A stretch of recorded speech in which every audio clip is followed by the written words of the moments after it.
So we'll start and welcome you all very much to this evening's webinar on growing and keeping your CSA membership.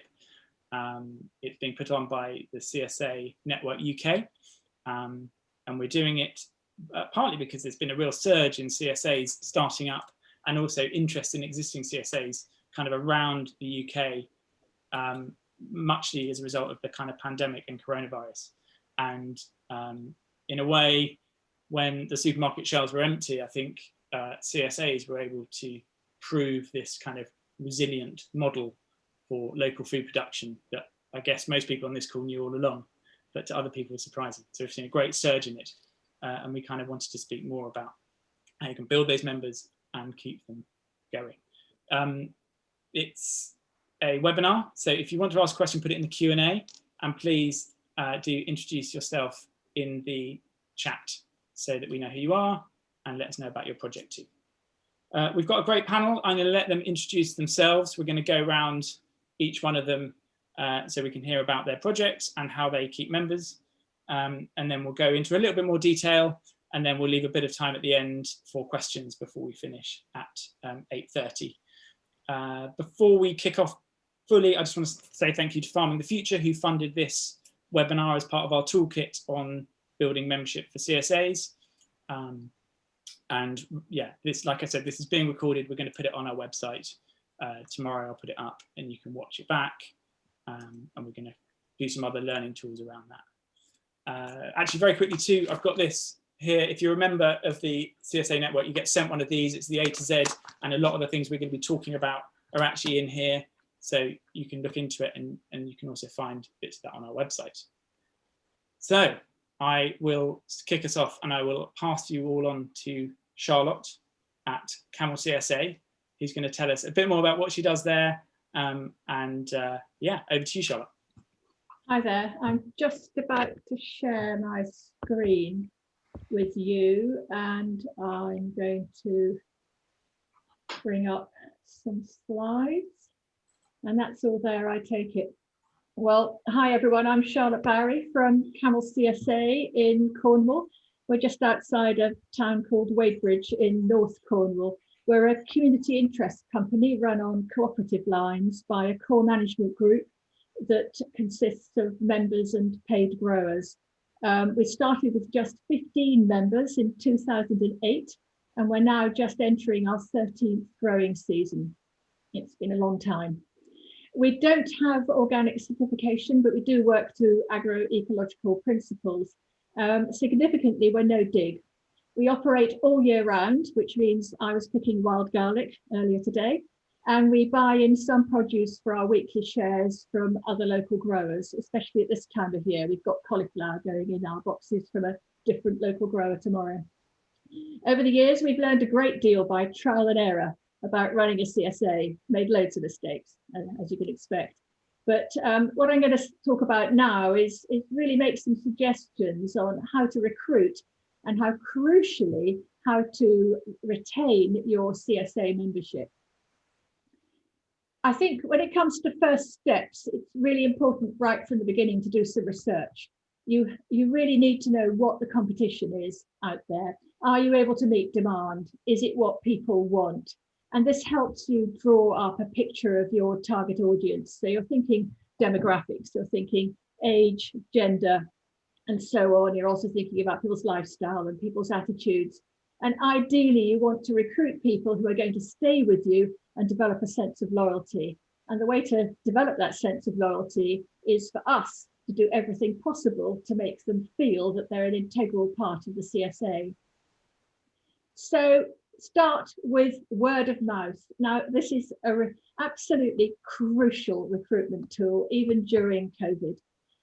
It's easily the biggest single cohort of Camel CSA members, people who come to us this way.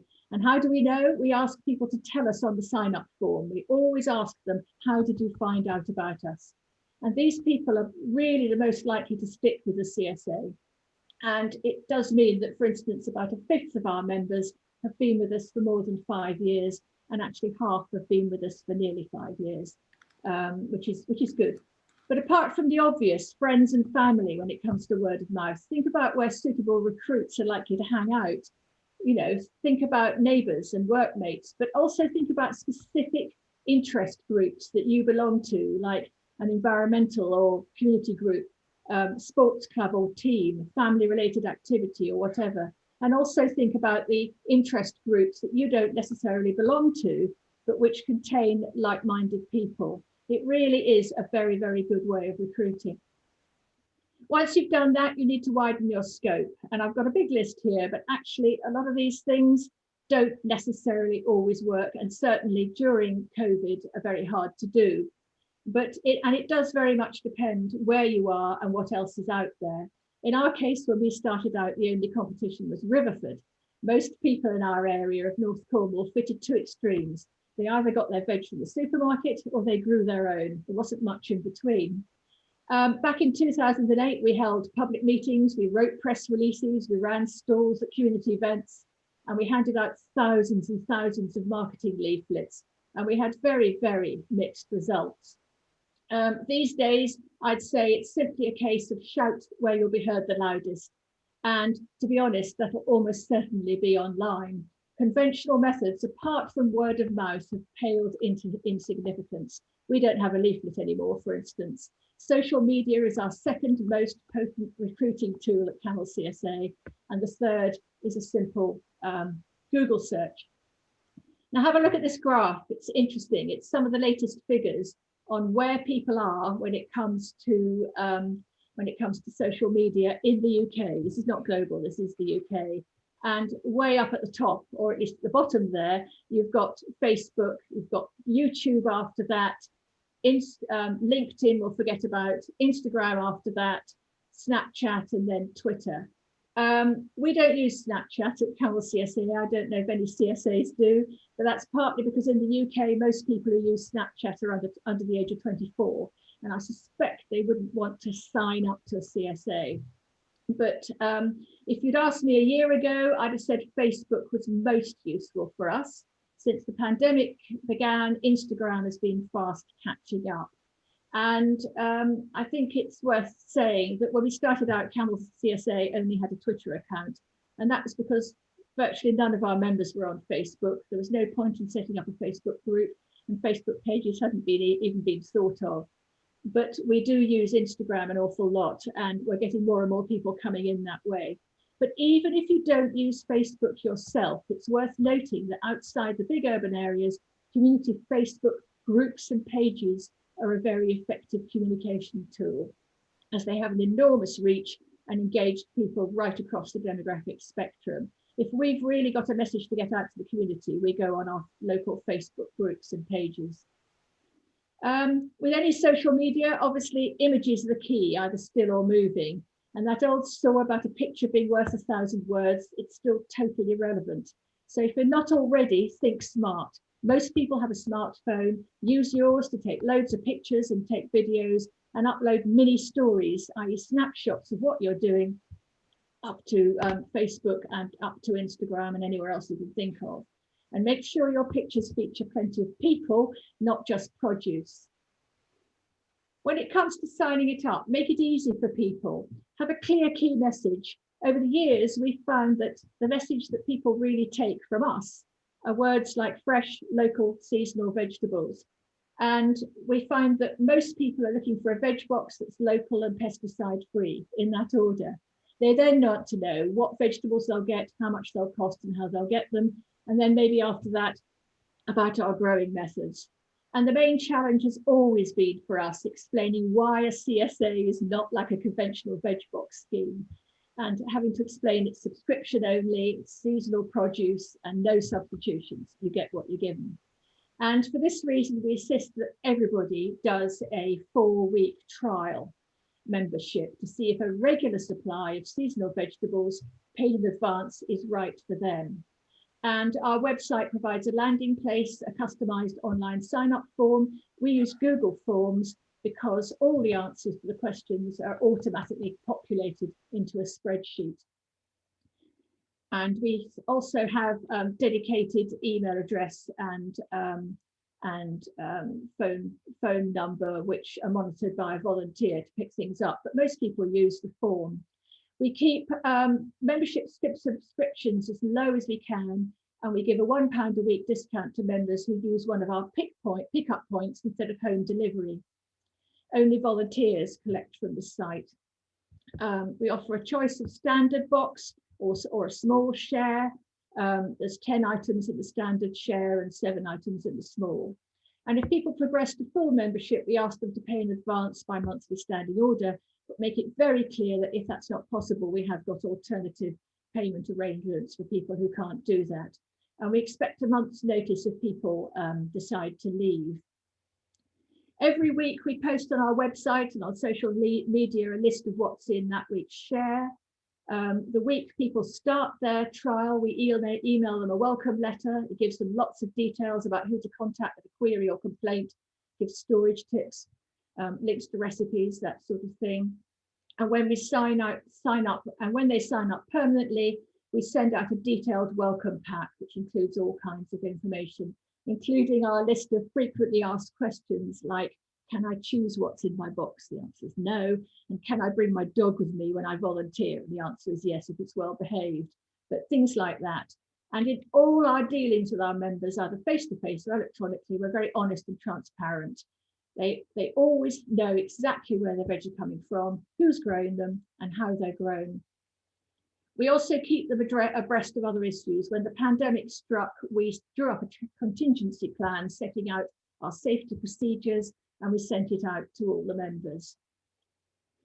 How do we keep people happy? Well, every Thursday we send out an email with a list of what's likely to be in the veg shares the following day. One went out tonight.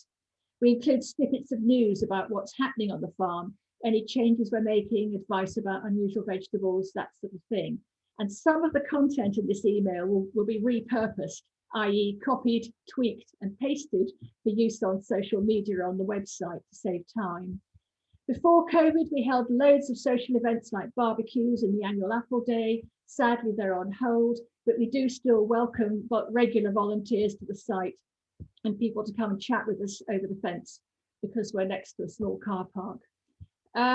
Every year we conduct a membership survey, another Google form with questions about value for money and so on. And the response last year was around 80%. It's very important to listen and respond to any feedback. And we also send out a short exit survey to people who decide to leave. We really recognise and value key members who've got skills. So we've got about 20 dedicated volunteers at the moment and another 30 who offer help every now and then. They do all kinds of things. You can see them here on the screen, everything from finance to helping to build a new polytunnel. And what else? Well, we've got 4 workshare members. We do have workshares, and these are 2 on the growing team and then 2 bicycle couriers who deliver our shares in town every Friday. The rest of the shares get delivered around the countryside in our lead growers electric van. And our workshares get a full veg share every week in return for about 3 hours work. But they all love it so much that they tend to stay a bit longer and even come on extra days. Prior to a year ago, we welcomed vulnerable adults and other service users, including a group of teenagers who are not in employment or education or training, and they would come to the site for informal skills training once a week. They haven't been able to come, and we're looking forward to having them back again, as we are groups of primary school children and teenagers doing the Duke of Edinburgh Award. Open days, a brilliant way of meeting and greeting new and existing members, are also on hold, but we are planning tentatively to take part in Open Farm Sunday, which is this year at the end of June. Have to watch this space. And I can say more during chat if you want to ask any questions, but thanks for listening. That's our website address and that's my email address. And I'm looking forward to hearing other people. Thanks, Charlotte. And I've just put that address in the chat as well. Oh, thank you. If people want to check you out, they can get you there. So I think from Charlotte, we're going to go slide across the south of the country to Hastings, and Abby Nicol from Peapod Veg. Over to you, Abby. Great. Hi, everyone. Just 1 second.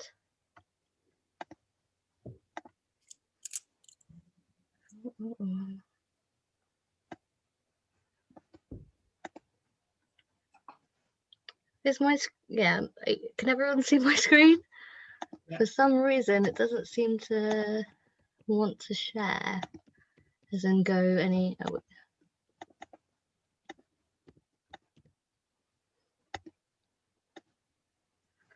I might just have to manually click, annoyingly. That's okay, we can see it, even if we can see other bits. There you go, that's full screen. That's full screen, okay. And now I need to kind of go backwards. Spoiling the presentation. Here we go. So thanks CSA Network for having me here. I'm Abby Nicol. I'm part of the Peapod Veg team. This is just a little collage of photos from our open day in 2019. Just to say that, like, where our ethos started was very much about educating people and connecting with people, connecting our local community, especially with the food that we grow and the work that we do. Something that is really great is having a creative member of a team when you start. So Peapod Veg, our logo is done by my partner Thad, who is a really good artist, and that's been quite handy. So speaking, I mean, it's been really great listening to Charlotte, because I'm pretty much going to say similar stuff, but hopefully with different photos. This is our leaflet, which we also don't print anymore, but I think it kind of gives a quick kind of idea about what we do and where we sort of started. So we are a very new CSA, but we've been operating as a veg box for about, well, since 2016. And that was when I was working on a different farm, and we were buying in the veg from the farm that was a wholesale farm and delivering it to our local community. Fast forward a couple of years, and that farm was rented and we had to leave the farm, which was quite sad. And then we started to look for land and try and find somewhere to sort of set up our own small scale market garden, and that happened in 2018. I think a big positive step from that was that we had this customer base. So when we were starting to look for land and to set up land, we had a customer base to sort of to supply veg to immediately. So that made us really confident to be like, okay, cool, we can do this. We have a customer base that we can expand on. We're organically certified, and this kind of explains, we also deliver, which is quite different from other CSAs, like from the very beginning, largely to do with the sites, the farms that we were based on. They didn't really have that space to welcome kind of people to kind of come and pack their own veg boxes, or even to kind of have regular work days. So we've started up very much from a kind of business perspective of selling veg locally, and interacting with our customers in a slightly different way. A big, huge reason of how we've grown is by word of mouth, customers recommending other customers. And something that I'll come back to throughout this little presentation is quality of veg. We're in Hastings in the southeast of England. We've got a beautiful growing environment, but we've got and huge populations of people that we could potentially tap into, but all of those people have access to lots of different outlets of veg. So it's really important that we sort of kind of offer something a bit more special. So when we started up, we were in 2016, started up with literally like the night before going, let's just launch. We had 25 customers overnight. And then that slowly grew through the year to 45 customers.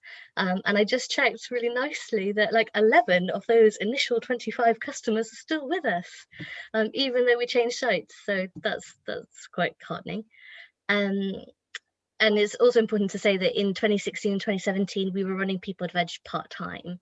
It wasn't a sort of full-time thing. I was also working on the farm and doing most of the farm work. So we slowly grew. In 2018, we took on a new site, grew to about 100 boxes of veg shares, and pretty much stayed at that from about 2019 to 2020.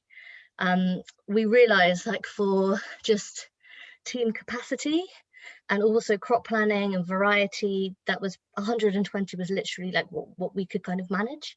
So we didn't want to take any more on and then sort of reduce the quality of the veg or the quality of the variety of the veg. We really wanted to not be a farm that would buy in lots of veg. We just wanted to sort of supply produce just straight from the land. And we also supply local shops and restaurants. And because of our sort of like aims and ethos of connecting with people, connecting the local community, and sourcing the produce like 100% from the farm from June till December, we just felt like we weren't really a veg box scheme. That wasn't quite us. We were a CSA. And I think originally I had quite a traditional idea about what a CSA was, that it would, you know, be formed by a group of people that could all share this sort of skills and have lots of volunteers and not be sort of kind of grower set up. But actually you can. I mean, that's effectively what we are, is a sort of kind of grower established CSA. And we're just constantly evolving and seeing where that takes us. I think a big unfortunate thing about becoming an official CSA in 2020 was that the pandemic hit. So all our ideas of having, you know, like more, we were going to have a monthly, you know, work volunteer day, and have a bit more of a sort of focus on kind of community events. But because of the pandemic and because of just starting to become a CSA, we just felt like it was a bit too much to kind of coordinate and take on. So we'll see how we figure out this year. I'll just quickly go through some slides because this is interesting just to see like how quickly we sort of set up in 2018. So we left the original farm at the end of the season of 2017, took on a field in 2018, and it was one of the wettest sort of springs ever. We planned it really, really thoroughly. My background is in working on commercial farms, more wholesale scale size farms. So sort of kind of downsizing and adopting a lot more of a sort of JM Fortier producer productivity orientated style of farming was something that was important to us. I think was very much like we're wanting to be a viable business first and foremost, and then develop the more of the sort of social community side of things, although sort of doing them together as well. So this is another lovely picture that was drawn by my partner Thad. And then this was the beginning of the spring. We had a wettest spring, and then summer, no rain for literally about 2 months. And it was all quite an epic year. However, from July onwards to December, we managed to supply 100% veg boxes from the land. So despite all those kind of challenges, it worked out really, really nicely. And we had great response, and lots of people were very, very happy with the variety, the veg variety, because we were a lot more kind of in control about the crop planning than we were when we were working on another farm. Veg pages. From working on a commercial farm, it's just so important to hit home how important quality is. Like there's so many people who really love the idea about CSAs and veg box schemes, but it's really got to work with people.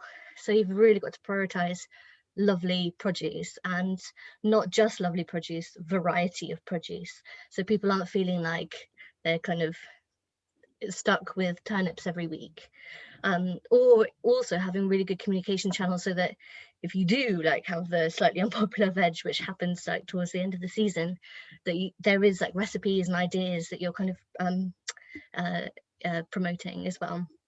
So my big like biggest tip is quality of veg, absolutely. Alongside the quality, alongside the veg box, I write, this is not a particularly good newsletter, but we write a newsletter each week with little information about from the farm, and little tips, recipes, generally some kind of food politics stuff sometimes as well, and also what's in the veg box, so people know what they're receiving. We are organically certified. That was like a big thing for us. I don't think people choose us predominantly because we're organic. I think they like it because it fits with their lifestyles, their circumstances, and they like the produce, quality of produce. They like that. But for us, it's really important, and it's almost, yeah, it's an important kind of communicative tool too. We grow sunflowers, but not really for commercially anymore. And I think when we started up, we grow sunflowers and we put like a little flower in every box with a little newsletter, and it was so lovely. But when we got to sort of like 110 plus veg boxes, it just became a bit too much to coordinate. But it's part of something that we really like, is to grow flowers within the veg plots. And then, yeah, open days. We've had, since we've moved to the new sites, that's been just a really great thing for actually having people on the land and actually literally seeing what we do. We do use social media a lot, and that's largely to say what's going to be in the veg boxes each week. I find also that doing that means that I regularly then update social media. I think that's something that's quite interesting between like a kind of more volunteer-led or planned CSA and one where you're just working with quite a small team, is that there are lots of jobs that you have to juggle all the time, and you've got to kind of sort of try and develop systems where you can like have the time to do all of this. But yeah, but it was lovely having our open day in 2019. And showing people the site. So I hope that can kind of happen again this year. And I have a quick, I'll just share another screen very quickly if I've got time, which I think was really important that Charlotte also brought up, was something that I didn't really consider so much at the beginning, was actually trying to gather feedback. And, you know, we would call in the newsletter and say, oh, you know, tell us what worked with you, but people wouldn't really respond to that newsletter. Whereas like if you send them a Google form and write out what, you know, ask them really specific information, then loads of people got back and really enjoyed that. And as long as you can say, you know, let's, you know, that this will then be implemented in the future crop plan, then people feel really invested in the produce and in your veg box scheme, CSA scheme. And I think I could put, yeah, similarly, we use Facebook and Instagram. Actually, more so now we use Instagram and just link it to Facebook. We find that that's been the best way. I was quite reluctant almost to kind of get into the Instagram world. So I've only really joined it last year, but really feel that that's where a lot of the sort of information and sharing is happening. So I think, just to summarize, the biggest thing is like, you know, people, it's got to work for people. It's got to be accessible for people. And if it doesn't work for people, people drop out. And there's so much stuff within that to say in terms of like, you know, veg box sizes, CSA share sizes. Sometimes it's really easy being veg growers and really loving vegetables, you know, giving people too much, and then people think they're wasting it. And then feel like, oh, I can't really do this because I don't want to waste veg. So that's a really important factor.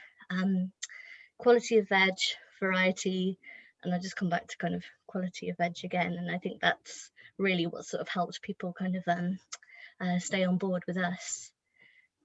Thinking, I guess, about drop-off rates or you know, how many people we sort of retain. Generally, I would assume that there'll be, say, 20, or if you're doing a sort of 100, 120 veg boxes, it's about sort of like 20 or so people will sort of kind of rotate through the year. And that might be just people sort of signing up and really liking the idea of it, but then in the reality, realizing that they don't eat that much veg and it doesn't really suit them. Or there's a lot more people with different requirements, dietary requirements. So maybe then the veg box CSA scheme doesn't necessarily work with them. And I think, interestingly, there's a kind of interesting discussion, I think, in the future to be had about accessibility there. You know, if we do have a veg box scheme where we set what is going to be in the veg box each week, we don't publicize that we do substitutions, but if people are allergic to anything, then we will substitute. But I think there's a lot to be said about how to yeah, how to make it a bit more accessible so that you can kind of reach a wider audience that way. And yeah, looking forward to answering more questions. So that's me. Thanks, Abby. That was smashing. A couple of people wanted to know how big your growing site is, probably having seen your lovely kind of site illustrations. It's about 2 acres. Well, 2.5 acres in total, but the sort of veg area that's kind of under cultivation each year is probably about 1.5 acres. Okay, great. Thank you very much. Yeah, what struck out for me is you were saying about the surveys as well, because I think Charlotte said that, and it's obviously a really obvious way to A, get information from people, and B, then really feel like they're engaging. If they haven't got the time to volunteer, then they feel like they're having an input into what comes out of it. So it's a really great tool, and everything else, yeah, it's really smashing. Thank you very much. Yeah, definitely. We're going to go from Abby, we're going to go all the way up to Scotland, and Tom Naha, and Judith, if you're there. I'll hand over to you to tell us a bit about what works for you, keeping members, attracting members at Tom Naha. Yes, hello. Thank you, Abby and Charlotte. Yeah, we've learned lots of things that we would like to do as well, and particularly love the drawings, the P drawings, and I think it's really important to kind of show you kind of your personality through your marketing, and I think I think that really shows through that. So yeah, that's really nice. So yeah, I am one of 3 people that run Tom Naha Market Garden, based in Perthshire. So we're quite rural. We're in between a town and a village. So there's kind of around 7,000 people in our area. And yeah, we've started our market garden 5 years ago. So me and my partner Sam came from a community gardening background, and first I wanted to say that I'm sorry I haven't got any photos, and I think a better idea would be to look at my website instead of my face. So I'm just gonna put my website in the chat so you can have a look through that. You can look at photos. So yeah, community gardening, but we wanted to produce more food for more people, and it be a kind of sustainable livelihood for ourselves, and not have to rely on grant funding, which our previous jobs were. So we really wanted to set something up that, yeah, kind of worked as a business, but still had that connection, like people still had a connection to the land that their food was grown on, and could come and visit the garden, but also kind of get a substantial and reliable, good veg box. So we were always going to grow veg, but we also met someone who was interested in starting a floristry business, Christy. So we have another side of the business, which is floristry. We grow about 1 acre of cut flowers. Some goes wholesale, some goes into our CSAs, and then we do quite a lot of weddings during the normal season as well. So our CSA is slightly different from the previous 2 speakers, in that 80% of our customers come and pack their box on our field in our pack house. We really wanted people to kind of regularly come and see the place, but it also means that they can leave stuff they don't want, so there's less waste. There's a little bit of swapping. If we have surplus veg harvested that week, we'll have that at the side, and they can leave something and they can take something else. It's great for us because we don't have to pack boxes, which does take a long time. It's not so great that we have people driving to us rather than us driving around. There's definitely more kind of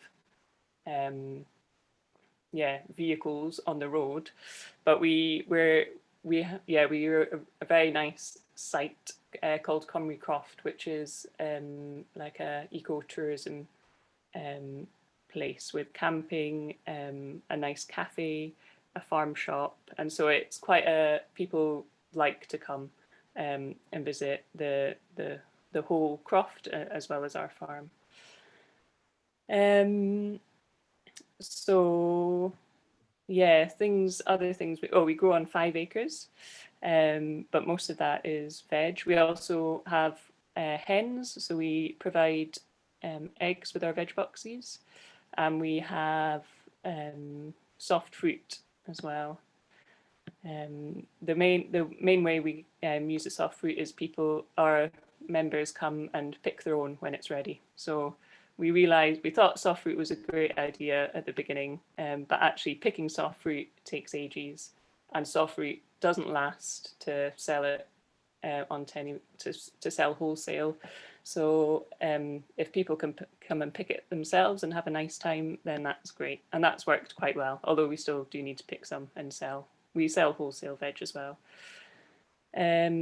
We decided from the beginning that we didn't want to do farmers markets, but I think from other people's experience, it is a really good way of getting out into the community and meeting potential new customers.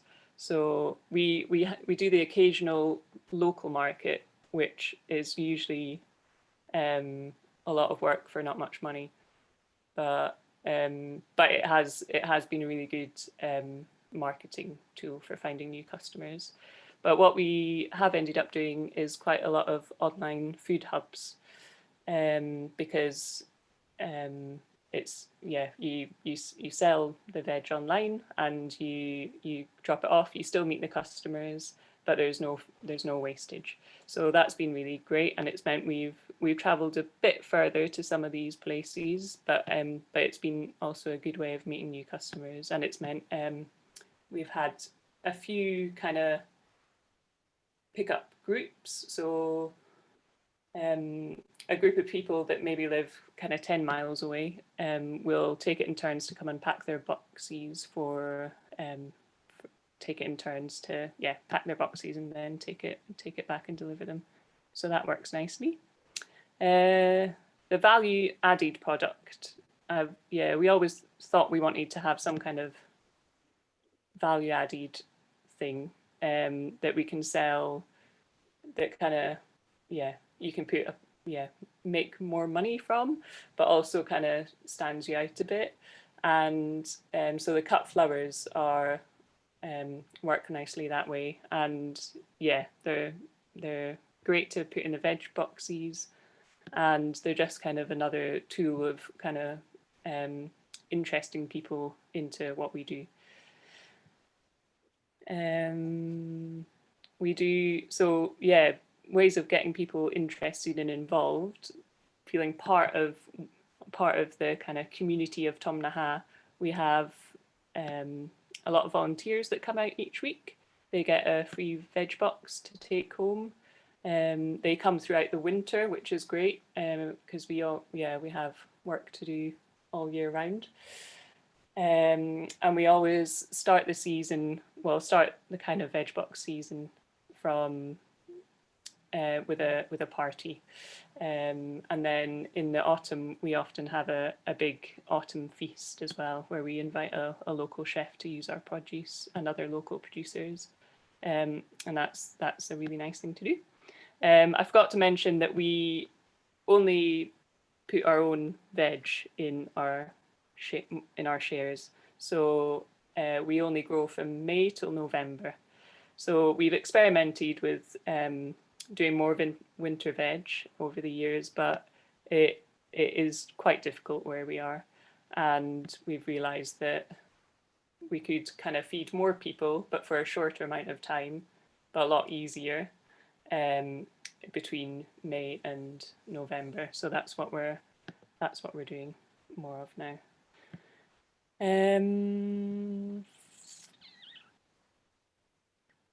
Pick your own, mention pick your own fruit. We also do pick your own flowers, which that's a kind of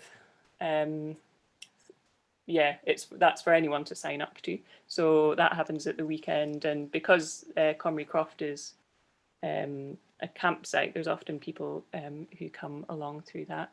That was a lovely thing during lockdown, well, not lockdown, but last year, for people who didn't weren't getting out much, and it was a really nice thing to come and spend the morning picking flowers. So we're going to do a lot more of that this year, and also do a lot more tours, which we have done over the years, but we kind of want to spread the word a bit more about. There seems to be a lot more interest about growing your own food and things, so we really want to kind of do more of that. And I think that's about it, but I'll talk about some other things later on. Thanks, Judith. Yeah, lots of questions and things.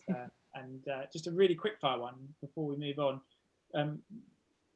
Rachel was asking, is there a way that you keep people? I think this might have been for Abby, but it's the same for you because you're not year round. Like, how do you keep your CSA members interested between, in your case, sounds like you go to November until June.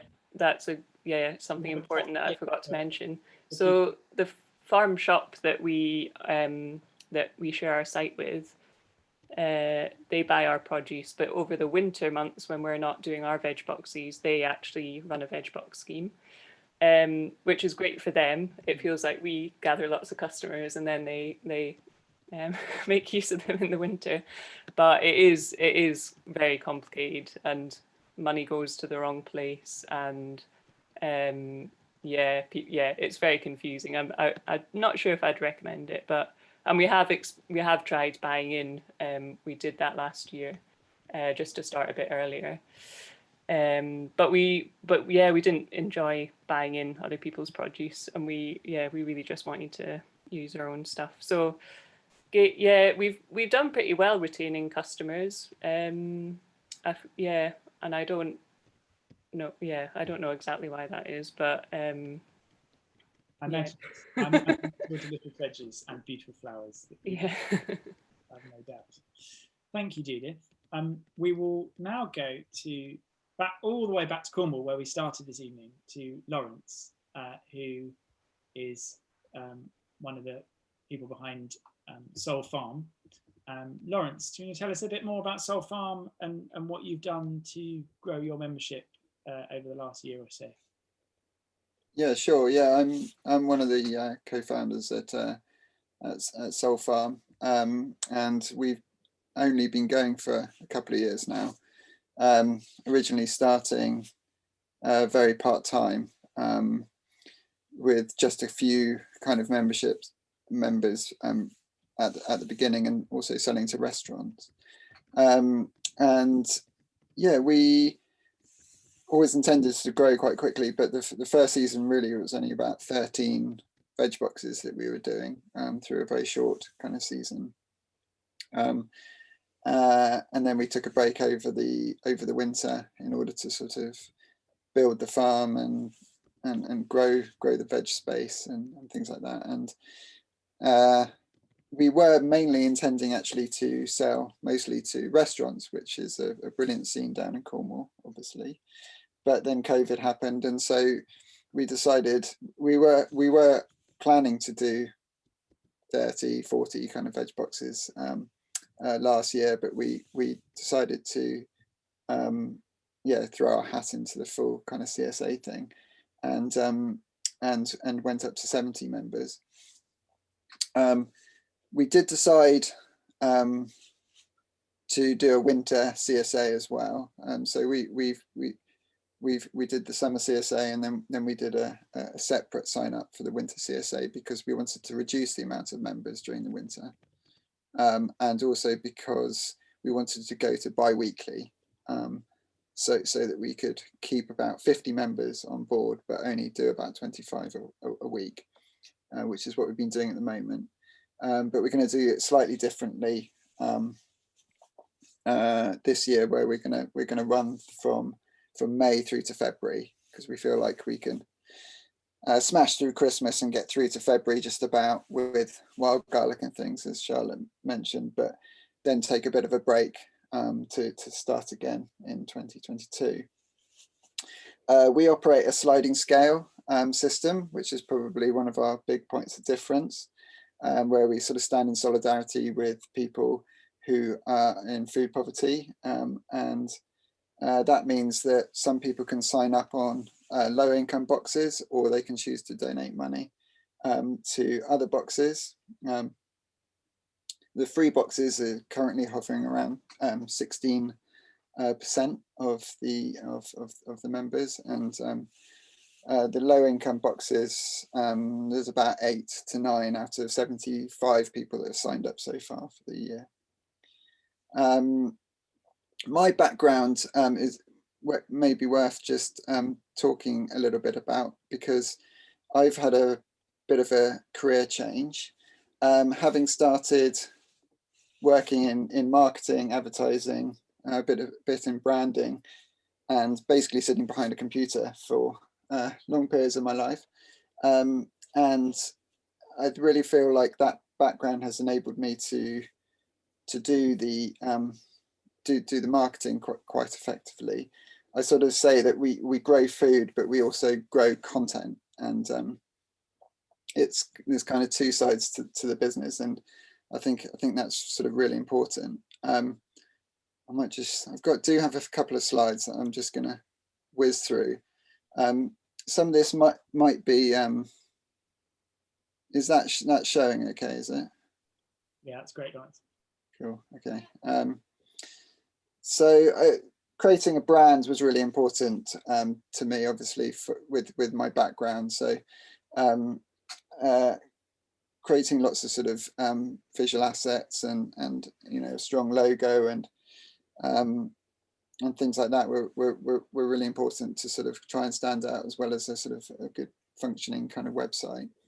A lot of my sort of backgrounds, I worked in various forms of marketing. You've got various types. So you've got above the line advertising, which is your TV, your press. You've got now digital advertising, below the line advertising, which is kind of traditionally DM and website kind of marketing, and also shopper marketing. And I ranged through quite a lot of that. But interestingly, I spent a lot of time working in shopper marketing, working for FMCG companies, Procter & Gamble, Coca-Cola, Unilever. And so I spent quite a lot of time trying to persuade people to buy things in supermarkets. And some of those learnings that I'm going to share with you now, which is something called the consumer journey. And it's worth, I'm just going to really quickly go through this, but we think about it in a sort of linear term, but it's really sort of circular. So you're starting with awareness, and this is when people first hear about you. This is the feel-good stuff that you may be showing them. Then it goes to consideration. So this is when people have moved beyond just knowing about you, when they're starting to think about you as an option that they might start thinking about parting with some money. This is where you need to really entice them and start persuading them with specific selling points. Choice is the next phase, and it's the nitty gritty of how it works. This is really about price and what they'll get out of their veg box. And then you've got advocacy, which I'm not going to dwell on too much. This is about retaining customers, really. I want to sort of go through the other bit. So you can see how this sort of kind of loops around. And if you think about this scale on the far left in the awareness thing, you've got to think about your communications as being emotional, and then it moves through to sort of more functional communications. But really, you can think about this in very technical kind of ways, but you can't beat having great ideas and being creative. When I'm saying creative, I don't mean arty. And it's certainly not wacky. It's trying to make people think. It's telling stories. I actually, before I sort of started this, I wrote a manifesto for Soul Farm, and I really recommend you do that. And really, this is slightly different to any sort of holistic context or vision documents that you might write in a business plan. This is like a call to arms. This is your fighting talk. You need to take all this sort of stuff that you want to really tell people about, and then you need to boil it down to a single thought. And this is, if you have too many thoughts, too many ideas, it can become really confusing. So in the industry, they call this a single-minded proposition. And then once you've got this sort of tagline or this proposition, you then need to play with it, and you need to come up with ideas, and you need to throw things out there. And no ideas are bad. You have to find the problem that you're trying to achieve, which is maybe recruiting members is maybe the thing that you really need to do, and you really need to question that and work out ways that you want to kind of fix that problem in really kind of creative ways.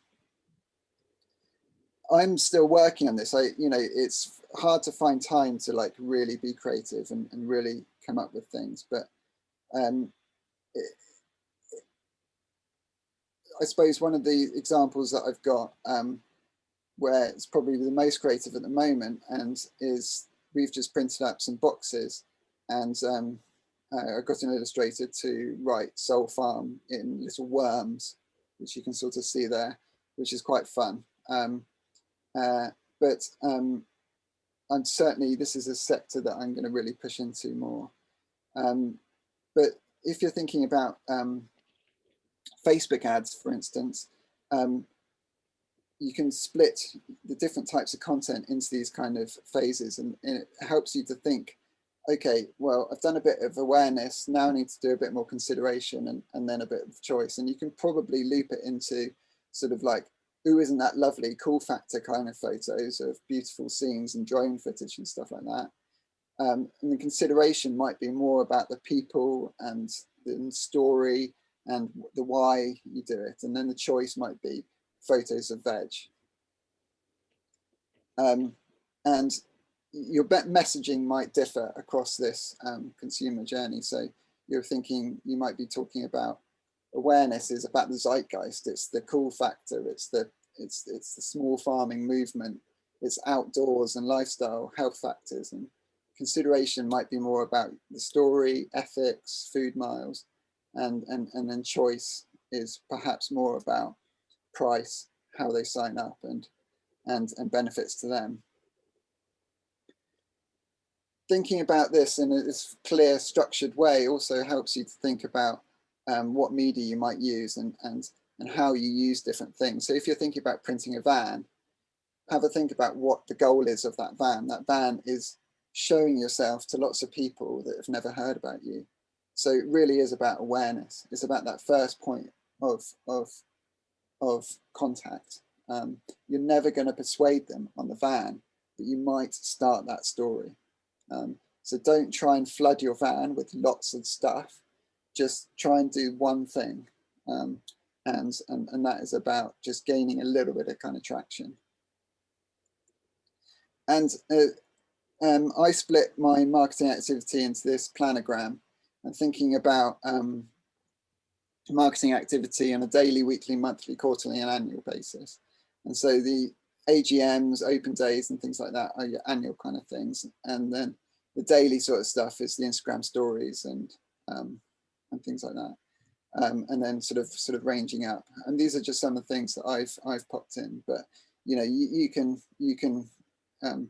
split your thing into this, and some people video might be really important. To me, I only want to do a video once a year really, or maybe twice. So it's a sort of a quarterly or an annual thing. For some people, it might be a weekly thing.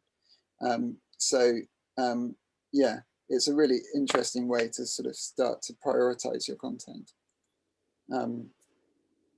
Yeah, so we just the last thing I want to say is that we have decided to do things in seasons, and the reason why we do that is we want to really force most of our marketing into a small window. We will keep Instagram and Facebook ticking over through the year, but really we want to spend like a month or 2 months really going for it hard.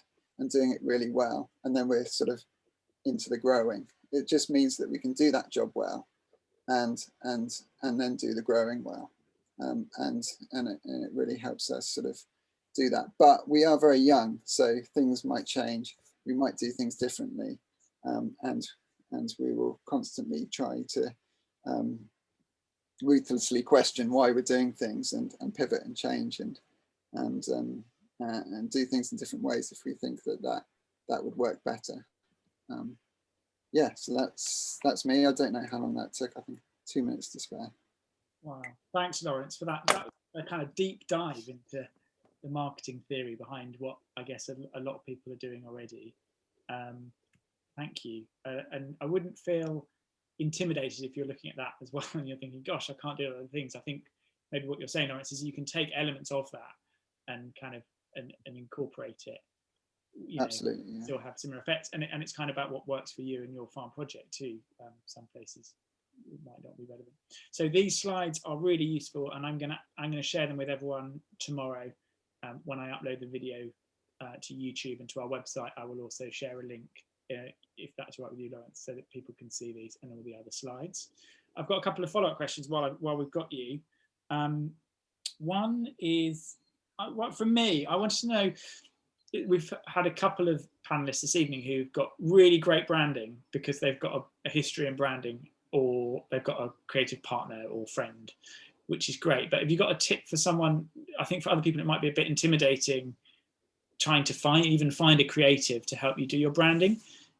Have you got like a sort of tip for approaching that, and can you do it yourself, or is it worth spending a little bit of money in finding the right person to do your kind of branding and messaging? It's an interesting question.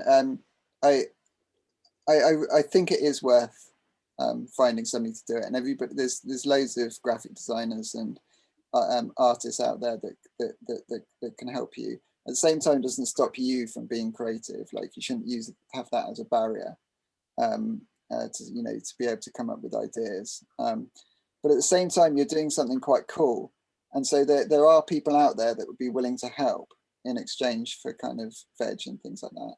So don't be put off about price. If you do cool things happen, and so if you put, you might have volunteers, and you may be able to sort of have a questionnaire which says, how would you like to volunteer, and would you like to volunteer some professional services?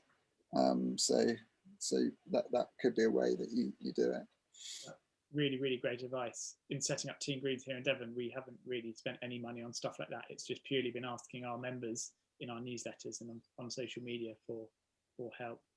And you'd be amazed at what comes back when you ask for that help, and the kind of how people want to help you.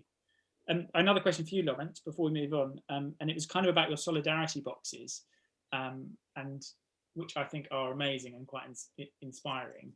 But how do you market? And I know of other CSAs where they actually have kind of reduced price boxes that they actually struggle to get people to sign up to. So Can you tell us a bit about how you go about marketing your kind of solidarity boxes and reduced boxes to people who can't really afford the full price? It's totally the low income ones are totally self-selecting. We don't ask any questions. People just just go for it. And very few people actually have gone on the low income one, which I suppose is maybe our British kind of conservatism, perhaps. But most people sign up on middle income, which is cost price, and then but a fair proportion, well, enough to fund 13 families for 40 weeks, have signed up to the 2 higher income brackets, which then fund the other 2. In terms of sort of marketing it, it's on our website. We explain it all. We're actually currently working on a animation to try and explain it a bit simpler. Smashing. I'd like to mention that we spoke to Lawrence a few weeks ago, wanting to do a similar thing, and I was very worried about asking people to do this and how to word it, and yeah, we spent kind of weeks kind of working out this document that I've sent on that link. We've got people signing up now, and it's been amazing the amount of people kind of going for those higher income bracket veg boxes.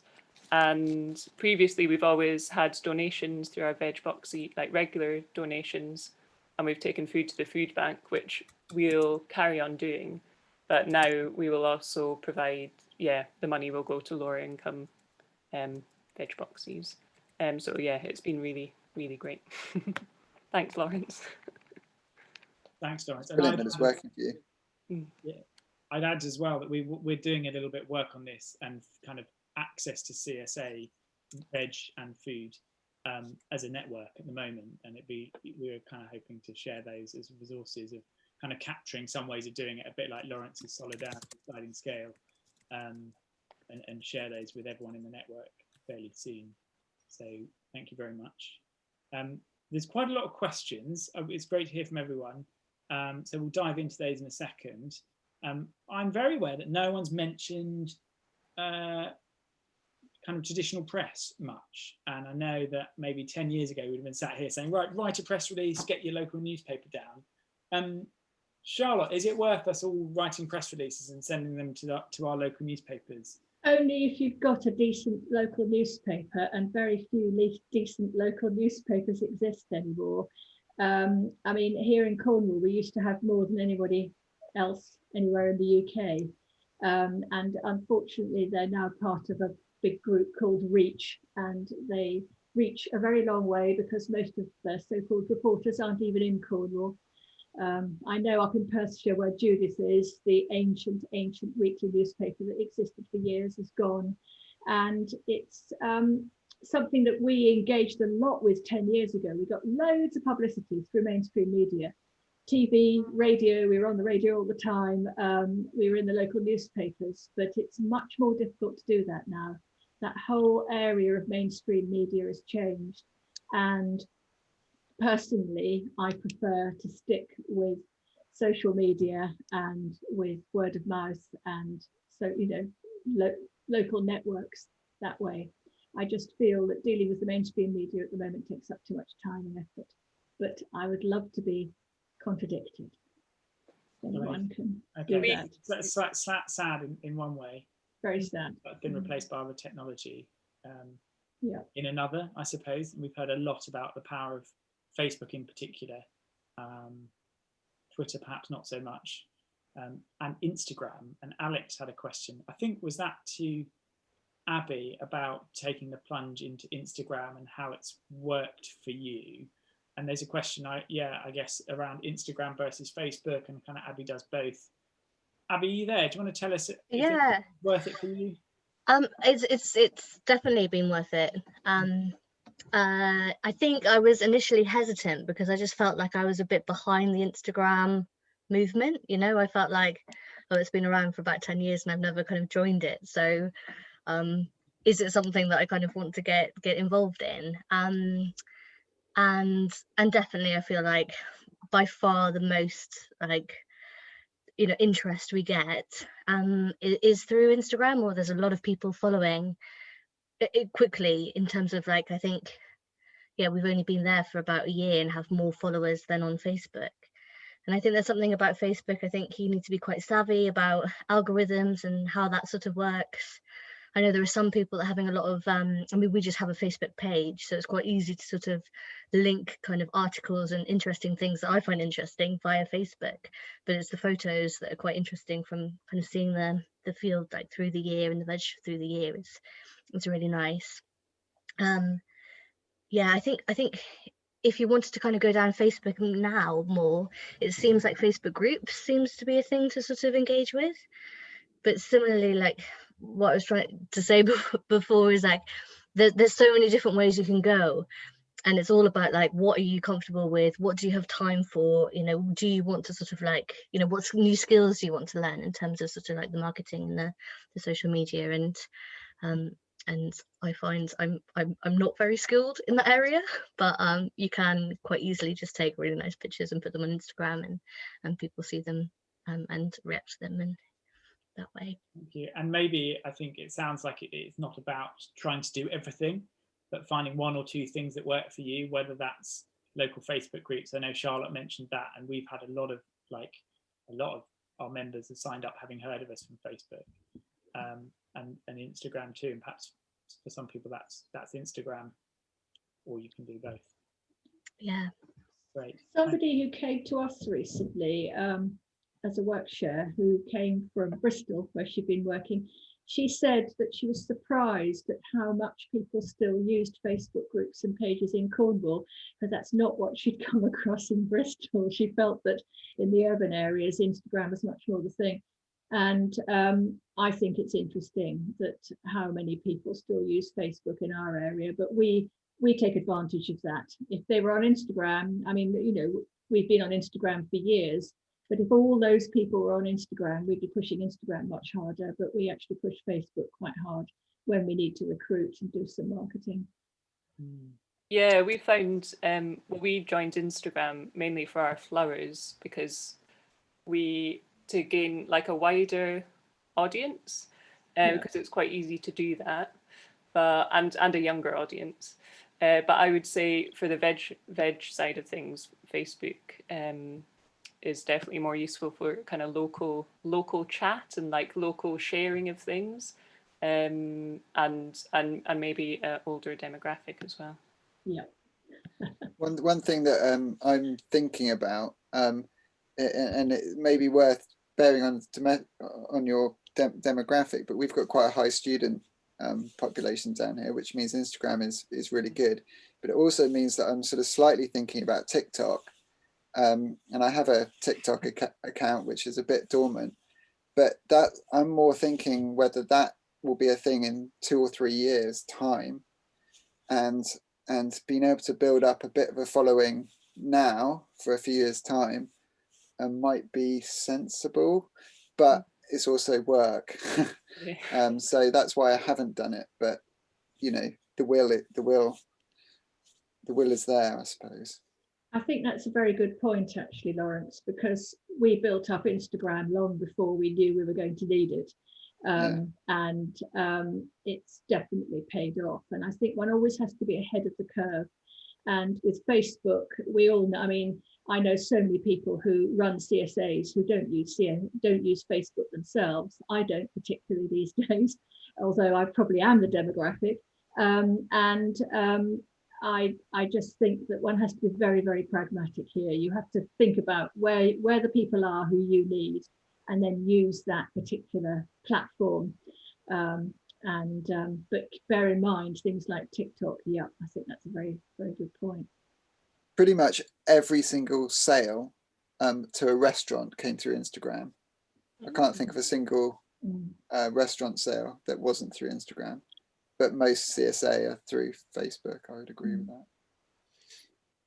One more, sorry, it's probably for some people there's this sort of array of social media platforms, but hopefully it's kind of coming through. Jo asked, she's just bought a smartphone, or they've just bought a smartphone, and should I try and master Facebook, Instagram, or both, which is easiest for a computer tech idiot? I'm sure you're both. Master both. Yeah, I think Instagram is a lot easier to use. I think it's also so easy to link them up together as well. So you don't actually have to kind of be, you know, you could sign up to Instagram and just have a linked Facebook page, and that way you're sort of kind of covering both areas. Can I sorry, go on. No. I know I was going to say, but if you wanted to do like a specific Facebook group, which I think, you know, would encourage a bit more kind of communication with customers, that would take a lot more work and time. Yeah. I was just going to say that doing the sharing mechanism with Instagram and Facebook, just be careful, because they're very different audiences. And so the language, the type of images you're using might not be totally suitable for both every time. We all, you know, we're all busy. We can't all spend hours doing this kind of thing, but just bear that in mind. Well, the final social media platform is YouTube. I know, Abby, you've got a lovely video of your place that I've seen, which is really wonderful. Does anyone kind of use YouTube for regular updates? At Team Greens, we've been doing it for the last couple of months, at the end of the month doing a kind of update, but I don't think many people are watching it, and we're wondering whether it's worth keeping going. So is anyone use kind of regular YouTube videos on the panel?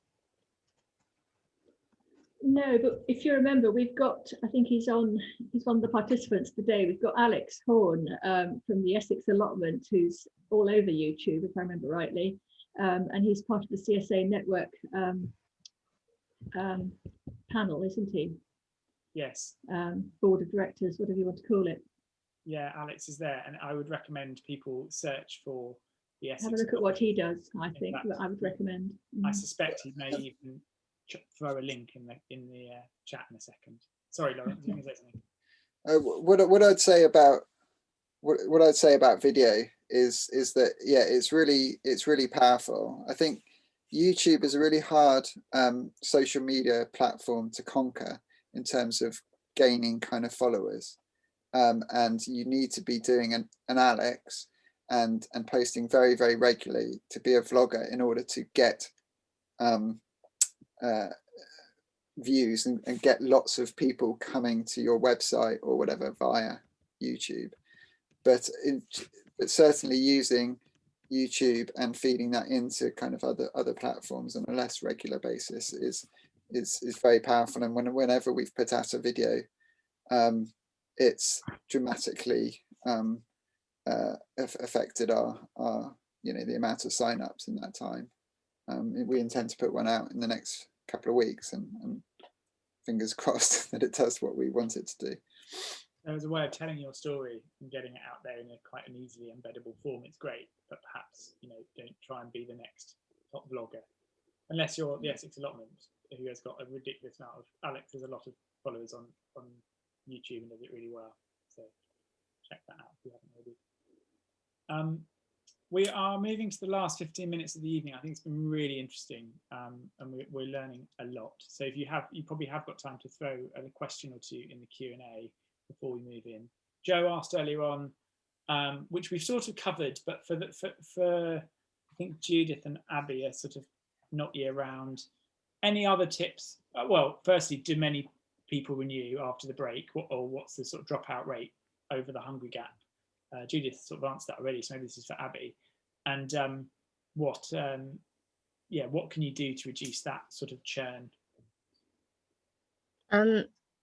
Yeah, there's a lot to say about that. I mean, in some ways it kind of makes sense to sort of operate year round, but for us working on quite clay soil, it just doesn't work, and we also need to have a little break.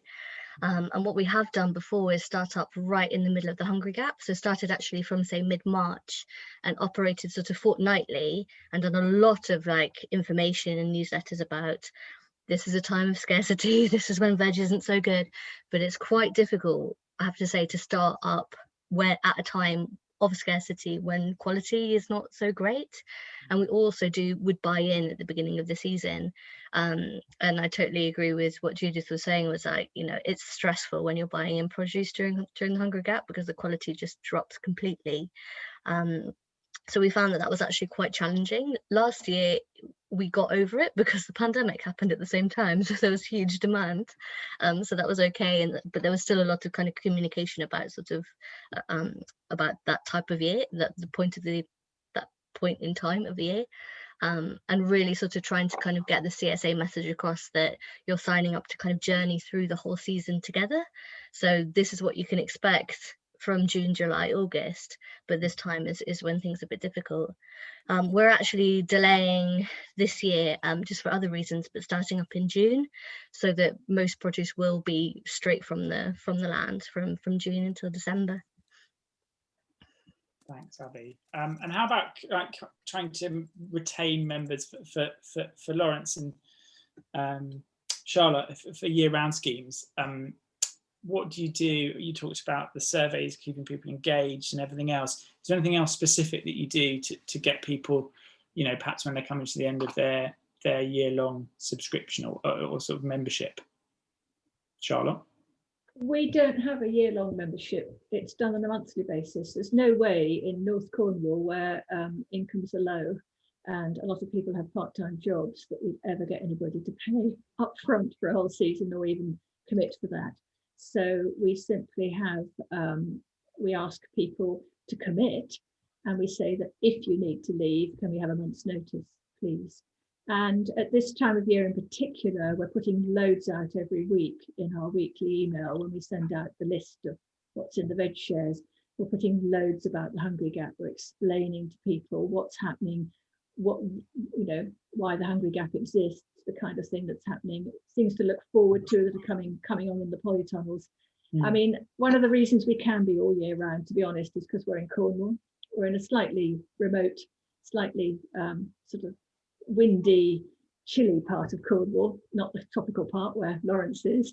But one of the reasons we can be an all year round CSA is because we have an early spring, we have a long summer, a long autumn, and we don't very often get snow. Maybe it's not quite the same fit for Judith up in Scotland. No, it's not. Great. I would just say on that for getting people to sign up again, make sure you sort of incorporate that question in your end of season feedback form, but also when we open up again, we give everyone priority who has been part of our CSA scheme in the previous year.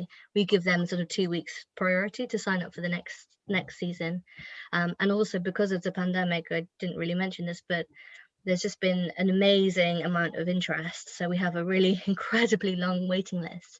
And I think that works out quite nicely. Is like, if people realize that there's like real demand, then if they are going to kind of drop out midway, or, you know, sometimes they go, okay, well, I'll try and get someone to kind of cover my share while I'm away. So that I can definitely kind of still keep my space for the next year.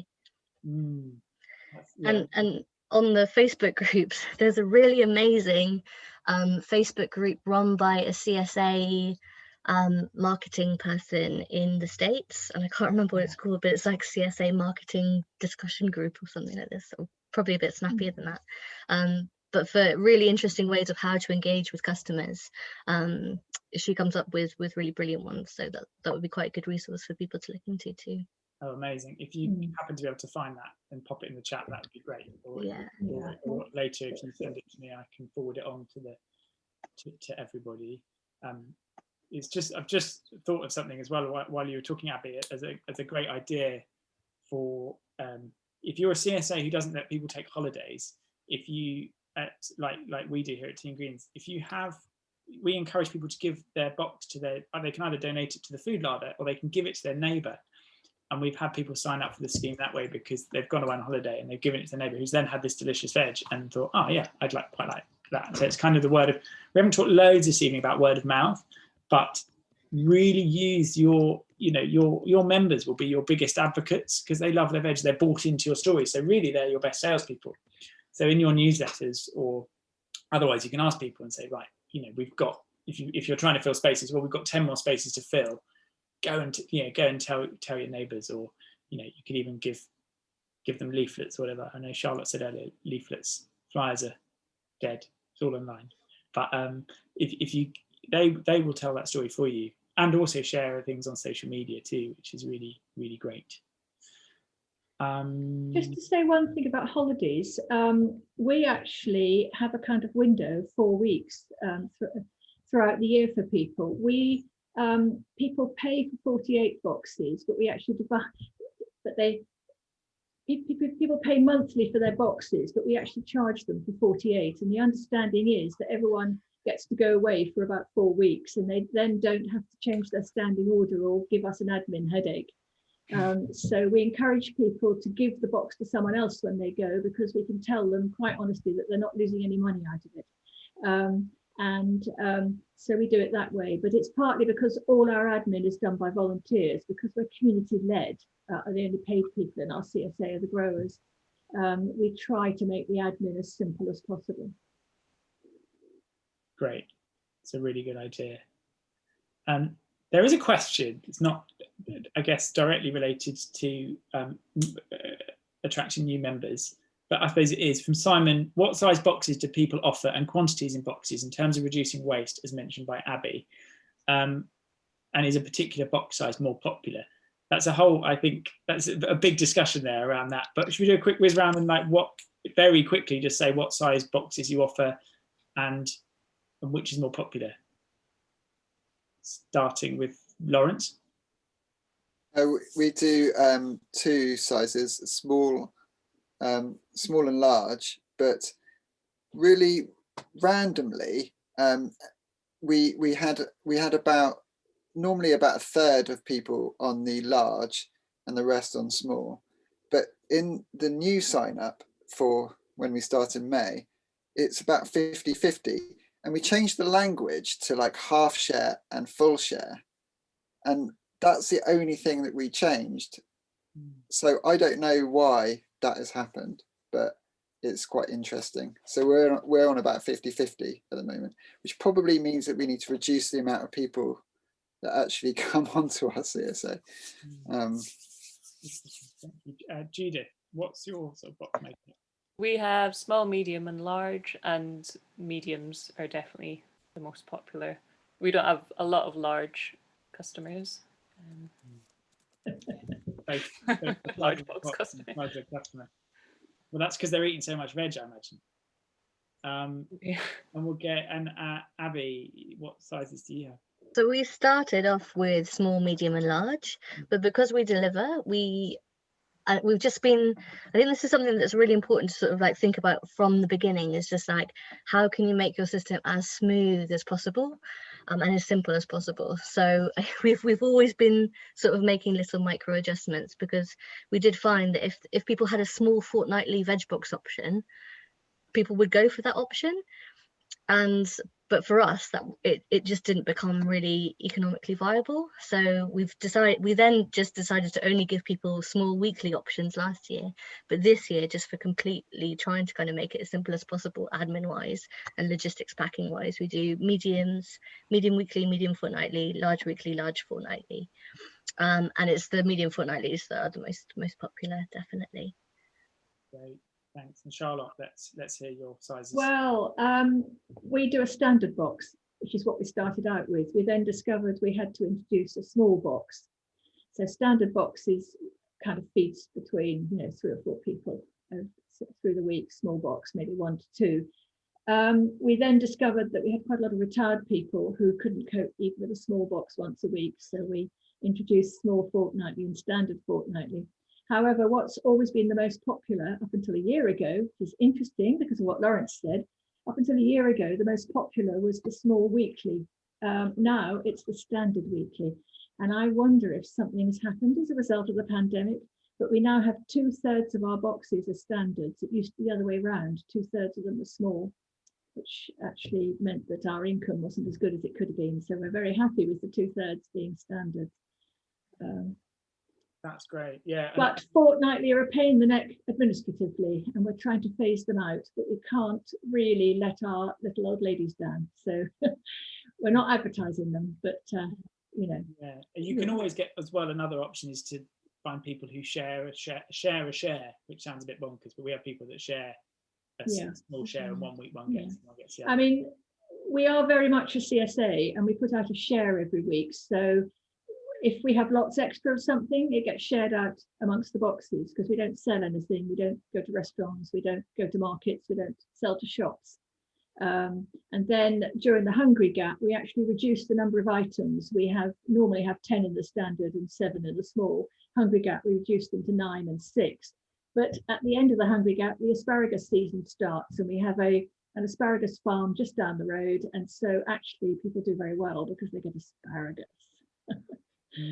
Not far away now, is it? Yeah, and I think to add to that, there's a word of warning a little bit about if you have small, medium, large, like we do, of putting lots of extra when you've got lots of surplus, just in the larger sizes, because people can quite easily feel like this is way too much veg and go down a size, which you don't really want them to do necessarily. So be slightly aware of that. And a way around that is to have an extras box. So if you have a particular glut of something as a CSA, you don't have to put it in everyone's bag, so they don't go home with 2 kilos of kale, but you could have a box there. So if they love kale and they want to make loads of kale soup, or they want to make kimchi with the cabbage, they can take an extra one. It's quite good. It is coming up to 8:30. We've made it through. Thank you ever so much to everyone who's listened and watched this webinar and taken part and asked great questions. Thank you very much to the panelists who have hopefully all, if I haven't put it, they've shared their own kind of social media handles and websites. I will email everyone tomorrow with the video from this so you can share it. And I have just slightly, about 5 minutes ago, I shared in the chat a link to join us in a week's time, where we might have a couple of different breakout groups and everyone can, you know, also share their experience, because there's a lot to learn from all of us in the kind of CSA world. A really quick reminder that you can get a lot of information about this if you're not members of the CSA network. If you join, you get one of these A to Zs, which is a kind of manual to setting up a CSA. Secret is it's also available on the website. So if you go to the resources section of the website, you can get it, but we prefer that you joined as a new entrant farm, and then you get one of these and lots of other stuff and some beautiful stickers. So that's it for this evening. Thanks very much. Thanks to Farming the Future as well for funding it. And yeah, we'll see some of you next Thursday. Thank you. And if the panelists want to hang on, we could do a quick debrief. But thanks to everyone for joining as the audience. Bye. Bye. Thanks, everyone.